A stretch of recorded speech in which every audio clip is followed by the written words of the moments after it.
And then what are you telling clients? Because we have this every day at Visa franchise where they don't want to fully commit the investment before applying for the E2 visa, or how do they, if God forbid they're denied and they don't want to apply again, and we've had a couple clients that were denied the first time out of 500 plus. They all the ones that reapplied got it eventually, but God forbid they tried twice, they still don't have it.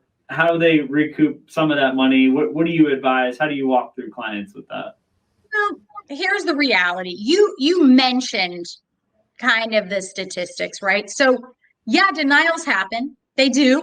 It is not super common. So I let everyone know that. Like, it's not super common. I don't let anybody go to an interview that I think might get denied. Now, I have had a client denied that was shocking to me because I felt like they met everything, so that does happen out of all the cases I've done.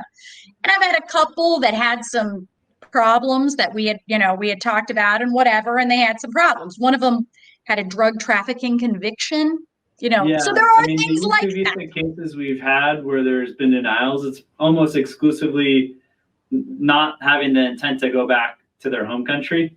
Right. Yes. Related to the business, and can kind of be a cop out for the consulate officer just to deny the case, maybe because of some security issue or something else that's going on in the background. And you don't know, and the unfortunate part is neither does the attorney, and we never will. If the client's already gotten a B1, B2, like for example, if someone is dialing in from Pakistan and they already have a B1, B2, I'm very confident the E2 process is going to go smoothly. But if they've never gotten a US visa in the past, and our experience with hundreds of cases, it's been more difficult. And I don't see 2023 being any easier for someone that's never got a US visa, where you're applying for the first time. It's going to make we'll do it, but it's going to make the process harder. That's what we've seen. Yeah, I think, well, geez, it's so individual by individual, right? So sometimes it's really difficult to say. I understand what you're saying, though. So basically what you're saying is they've already kind of been vetted by the United States government, right? By the Department of State to say, all right. It's like we can check off on the person. There's the business and the person. Visa franchise, we can only control the business. Your job's harder. Right. You're doing the person and the business. But I see if they've already gotten the B1, B2, or they already have some visa, usually the person side is going to be easier for the consulate officer to kind of get past that, and then it's like, okay, let's focus on the business. Yeah, and I think that you're right. And a lot of it, I actually did an interview with an ex-consular officer who did E2s in Ciudad Juarez and did E2s in London. And so a lot of it will have to do, unfortunately, with what country you're in. That's the reality, right? Second reality is a lot of it, and she even mentioned this, they're trained because they do so many interviews in a day. They don't have a lot of time to talk with people. Those two consulate pros in their Ciudad Juarez, I guess, is now split with Mexico City in terms of volume. That's right. But in Prime, we're doing thousands of cases a year. She said that they would do, now these are not E2s, these are all, but she said they were responsible for 100 to 400 interviews every day. That's wild. So I was like, are there even 400 minutes in a day? Like, I'm just like, wait. So she's like, there are a lot of B1, B2s, border crossing. That's like the Mexico-America thing. So if you're not Mexican, that doesn't make any sense to you. But they do a lot. And in London, they were responsible for 25 to 100 a day.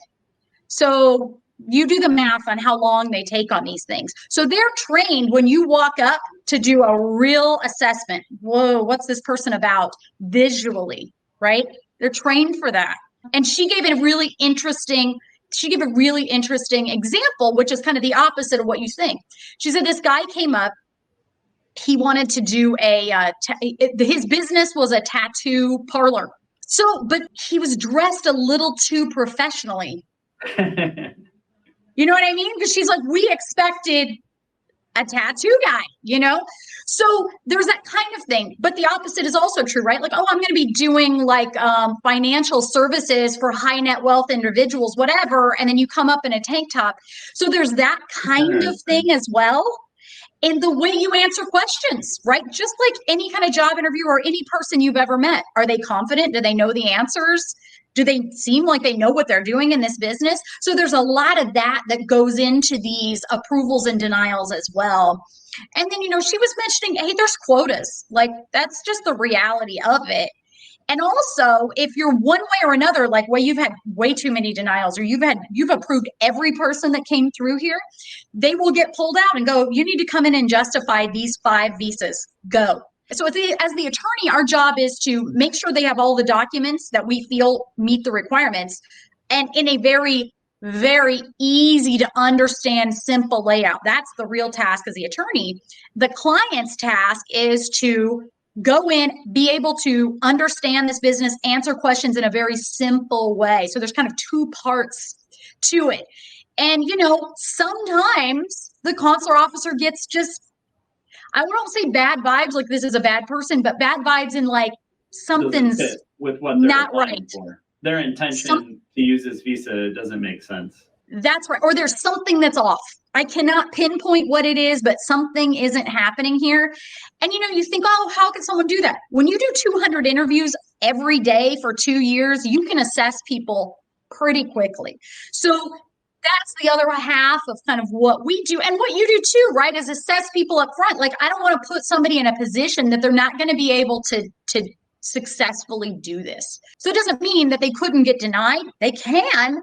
But I'm not going to take somebody on that I'm like, this situation that you've got going here, I don't think it's approvable, right? And so I don't take clients like that. For the clients that I do have, we put their documents into a way, and we provide the documents in such a way that it's very much approvable. Make it easy. Yes, make it easy to say yes. That's our goal. Make it easy to say yes, everything we do. And so we over paper sometimes from what other attorneys will do, and even what's maybe approvable, but that way I can sleep at night and the client can sleep at night. That doesn't mean you can't be denied. But if you are denied, something is the consular officer saw something that is very different than what we're seeing, because we make it easy to say yes. That's the goal.